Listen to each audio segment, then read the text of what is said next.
Les autorités de Hamilton County relancent leurs efforts pour identifier les restes de plus d'une douzaine de personnes retrouvées sur le site d'un tueur en série tristement célèbre. Les enquêteurs croient qu'Herbert Baumeister a tué au moins 25 personnes. Au début des années 1990, le service de police d'Indianapolis commence à enquêter sur des disparitions d'hommes gays dans la région. Virgil Van Grill, ancien shérif devenu détective privé, a été contacté par la mère d'un jeune homme disparu, Alan Broussard, âgé de 28 ans. La victime, vue pour la dernière fois dans un bar gay, n'était pas la seule à avoir disparu dans des circonstances identiques. Un autre disparu, Roger Goodlet, avait quitté le bar qu'il fréquentait en compagnie d'un homme conduisant une voiture immatriculée dans l'Ohio. Un ami de Goodlet, Mark Goodyear, contacta le détective privé en lui indiquant qu'il aurait des informations permettant d'identifier le conducteur de la voiture. Il affirma que ce dernier se prénommerait Brian Smart et serait un artiste originaire de l'Ohio et vivant dans une vaste maison dans les quartiers nord de la ville. Quelque temps auparavant, Goodyear a été invité à prendre un verre chez ce Brian Smart et se livrait à des jeux d'asphyxie érotique. Suite à ce jeu, Goodyear perdit connaissance et à son réveil demanda à ce que Brian Smart le ramène en ville. En août 1995, Goodyear a pu fournir le numéro de la plaque d'immatriculation de Brian Smart à la police. Les enquêteurs découvrirent alors que le vrai nom de l'individu est en réalité Herbert Baumeister. Il devient donc le suspect numéro 1.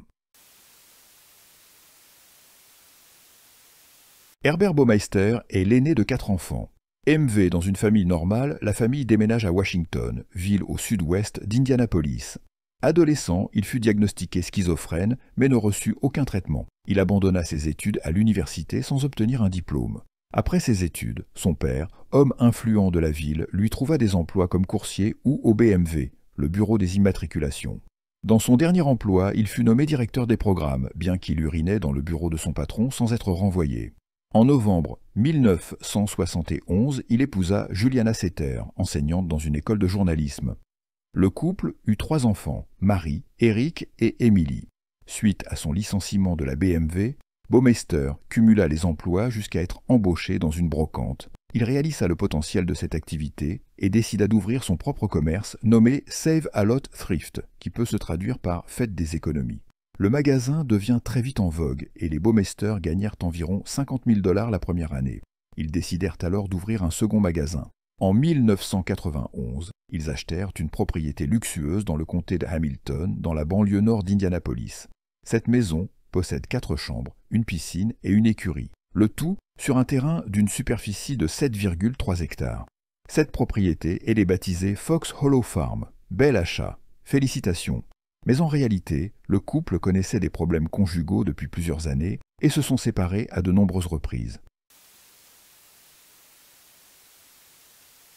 Une fois informé que Baumeister était le suspect numéro 1 dans les disparitions, les enquêteurs lui demandèrent s'il pouvait fouiller sa propriété.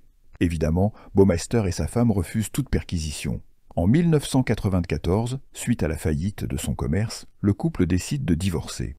En 1996, apeurée par les sautes d'humeur de son mari, Juliana accepte que la propriété soit fouillée durant l'absence d'Herbert. Elle avait de plus en plus de soupçons car son fils avait retrouvé des ossements humains sur la propriété.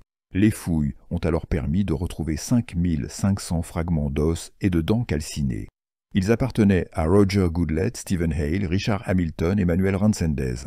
Suite à ces perquisitions, Herbert, toujours en vacances, apprit que la police voulait lui parler. Il refusa tout contact et passa la frontière du Canada et y séjourna quelques jours. Il se suicidera sur les rives du lac Huron.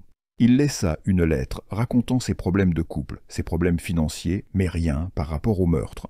En 1998, la police lui attribua 9 meurtres supplémentaires dont les corps ont été trouvés le long du corridor de l'I-70.